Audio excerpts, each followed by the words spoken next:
En todos los videos anteriores fuimos viendo un montón de conceptos, un montón de ecuaciones, un montón de ideas que se vinculan con lo que sucede en la definición del potencial de membrana, en la determinación de ese potencial de membrana. Fuimos dando vueltas alrededor de la idea del potencial de membrana en reposo, pero aún no nos metimos en lo que sucede cuando la célula está en el potencial de membrana en reposo, sino que lo que estuvimos viendo es qué es lo que pasa a medida que el capacitor de membrana se va cargando. La idea de este video, que es el último video de la serie en la que definimos potencial de membrana en reposo, a partir de aquí vamos a ver qué pasa con las células excitables. La idea de este video entonces es definir qué es lo que pasa en el potencial de membrana en reposo. Vamos a concentrarnos específicamente en el proceso mediante el cual la membrana se va cargando y lo que sucede con las corrientes y los gradientes una vez que la célula llega al potencial de membrana en reposo. Entonces, la idea que estuvimos manejando en los últimos videos fue que si la membrana fuera solamente permeable a un ion, ese ion, de acuerdo con la diferencia de concentraciones que tiene un potencial de equilibrio que podemos calcular con la ecuación de Nernst. Y si la membrana entonces es solamente permeable a ese ion difunde, de acuerdo con su gradiente químico, difunde cargando la membrana hasta que la separación de cargas genera un gradiente eléctrico tal que se opone exactamente al gradiente químico, y ese valor de gradiente eléctrico es el que está dado por el potencial de equilibrio de ese ion. Esto, repito, si la membrana es permeable únicamente a un ion. Y en el ejemplo que habíamos tomado en los videos anteriores, para el potasio eso se alcanzaba a un valor de potencial de membrana de menos 86,8, negativo en el interior, pero este valor depende de las concentraciones, así que podemos encontrarnos con células que tienen menos 90, menos 100, menos 80, de acuerdo con esta relación de concentraciones que haya. Pero lo cierto es que la membrana no es solamente permeable a potasio, sino que existen otros iones que también pueden difundir. Por ejemplo, el cloruro, que como está más concentrado en el líquido extracelular, experimenta un gradiente químico que lo lleva hacia adentro de la célula, o el sodio, que también experimenta un gradiente químico hacia el interior celular, debido a que está más concentrado en el compartimiento extracelular. La corriente que estos iones realicen o experimenten a través de la membrana está dada por dos factores. Uno de ellos es cuán fácilmente atraviesa la membrana, es decir, cuál es la conductancia de la membrana para ese ion. Y el otro es la fuerza electromotriz, que ya habíamos visto que esa fuerza electromotriz es la diferencia que existe entre el potencial de membrana y el potencial de equilibrio del ion, en este caso aplicado, por ejemplo, para el potasio. Es decir, que esa fuerza electromotriz lo que me está diciendo es cuán lejos está el ion de su potencial de equilibrio. Entonces, las dos características que me definen la corriente que atraviesa la membrana de cada ion atravesando la membrana son qué tan lejos está el ion de su potencial de equilibrio, o sea, su fuerza electromotriz, y la conductancia, que es cuánto la membrana o qué tan fácilmente la membrana le permite el pasaje.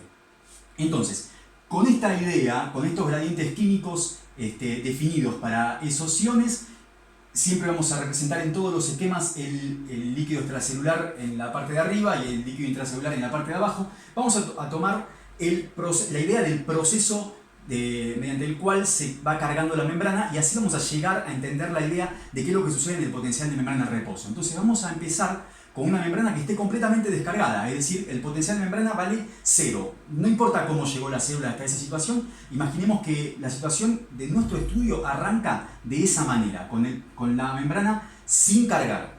El capacitor de membrana entonces no tiene separación de cargas y por lo tanto no existen fuerzas eléctricas para los iones porque el potencial de membrana vale 0.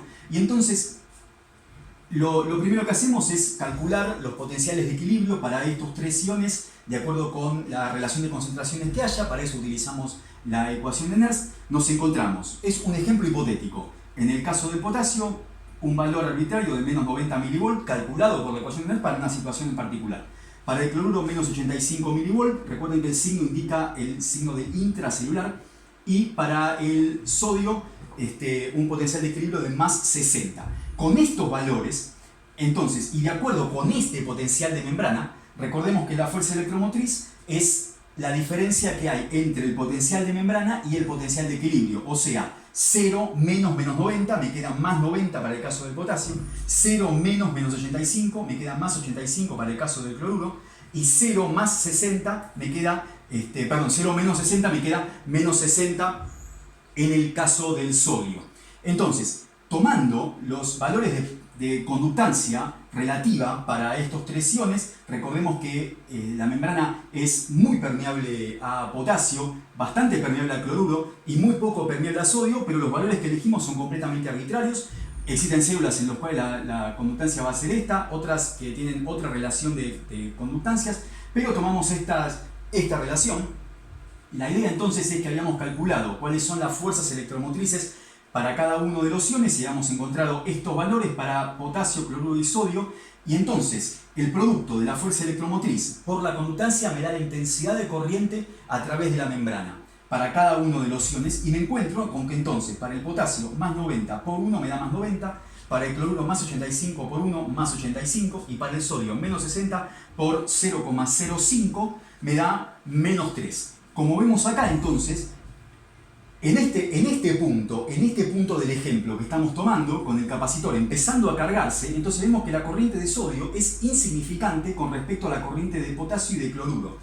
El potasio, al salir, una cosa muy importante que hay que aclarar acá es qué significan los signos en las intensidades de corriente. Por convención, llamamos corrientes positivas a aquellas corrientes que hacen más negativo el interior celular, y corrientes negativas aquellas que hacen más positivo el interior celular.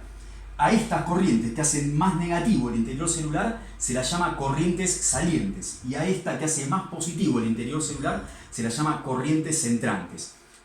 Entonces, si uno se fija, las corrientes salientes, la suma de las intensidades de corriente saliente dan más 175, mientras que la corriente entrante es de menos 3. Es decir, que la corriente de potasio que me saca cargas positivas del interior celular y por lo tanto hace que el interior celular sea más negativo, más la corriente de cloruro, que al ingresar cargas negativas hace que el interior celular sea más negativo, o sea que estas dos hacen lo mismo sobre el potencial de membrana.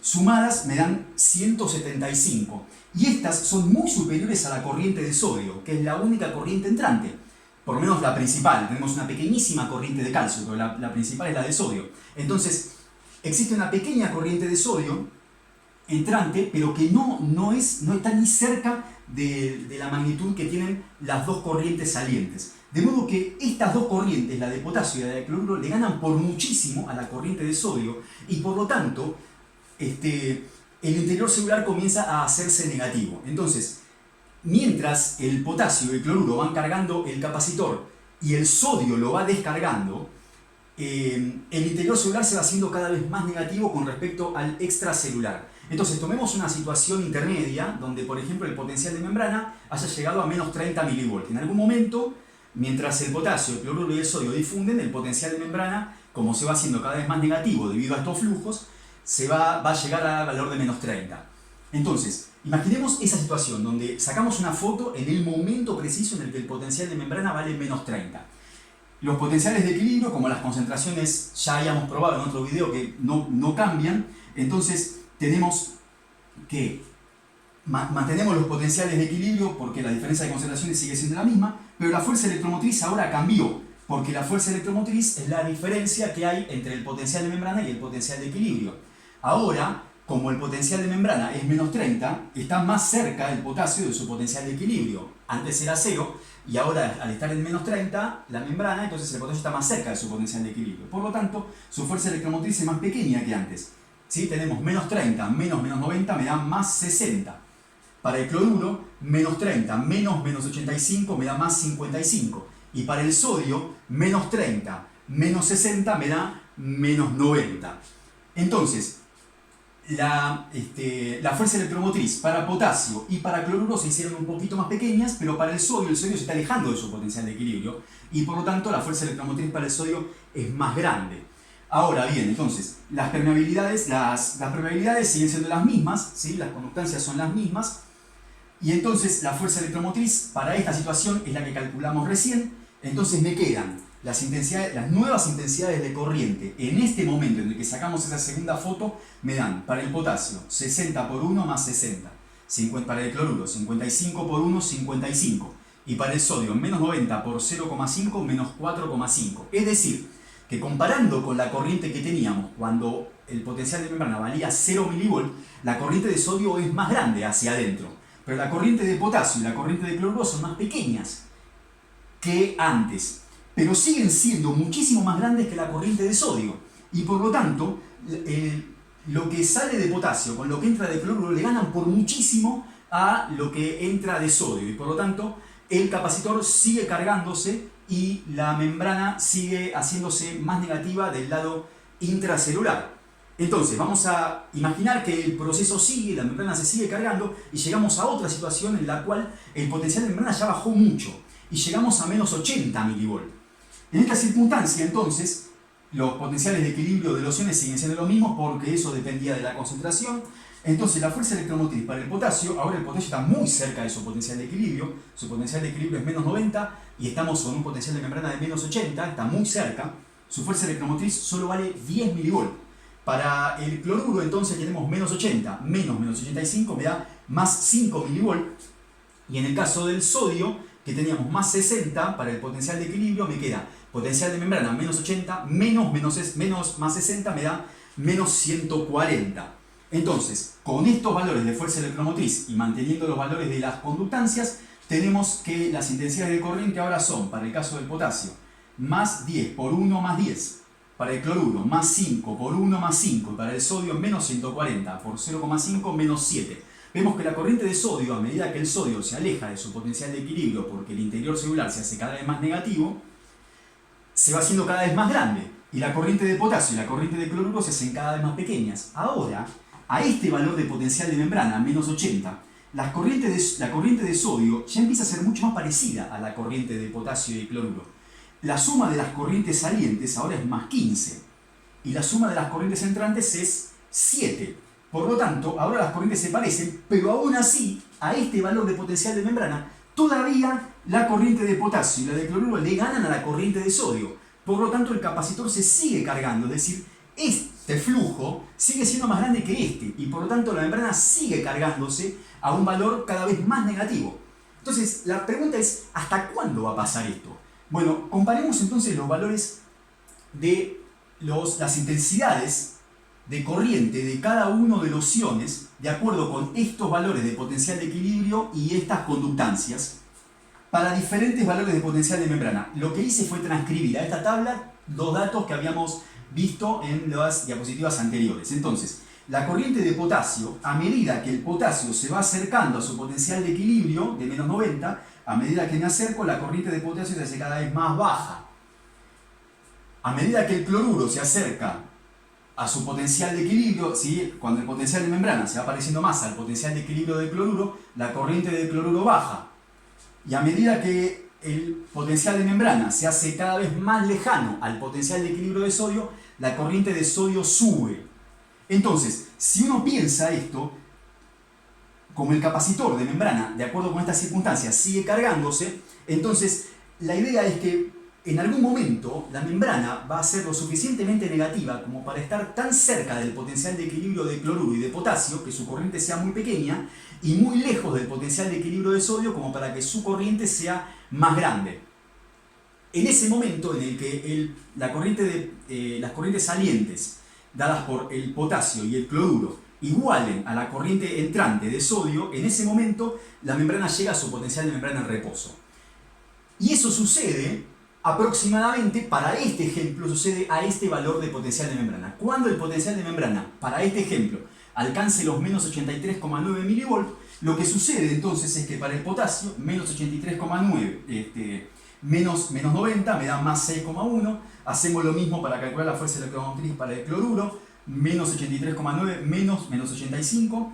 Y para el caso del sodio, menos 83,9 menos 60. Y tenemos estos valores de fuerza electromotriz. 6,1 para potasio, 1,1 para cloruro, menos 143,9 para el sodio. Y manteniendo los mismos valores de conductancias, entonces con esos nuevos valores de fuerzas electromotrices tenemos 6,1 para el potasio, 1,1 para cloruro y menos 143,9 por 0,05 para el sodio me da menos 7,2. Y ahora a este valor de potencial de membrana, menos 83,9 para este ejemplo, la suma de las corrientes salientes iguala a la corriente entrante. Y en este momento la membrana queda en reposo, porque ahora, a partir de este momento, la cantidad de cargas positivas que pasan para un lado y otro, sumadas con la cantidad de cargas negativas que pasan para un lado y otro, da una corriente total de cero. Entonces, cuando la corriente neta a través de la membrana es cero, el potencial de membrana ya no cambia.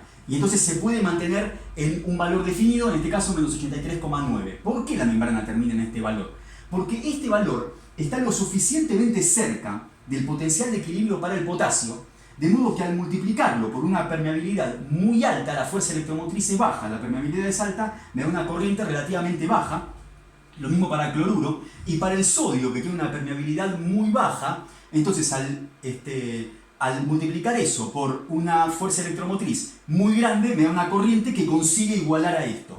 Por eso motivo, entonces, el potencial de membrana decimos que se parece más al potencial de equilibrio del ion que más difunde. Y esta es la información que aparece en la ecuación de Goldman, Hodgkin y Katz.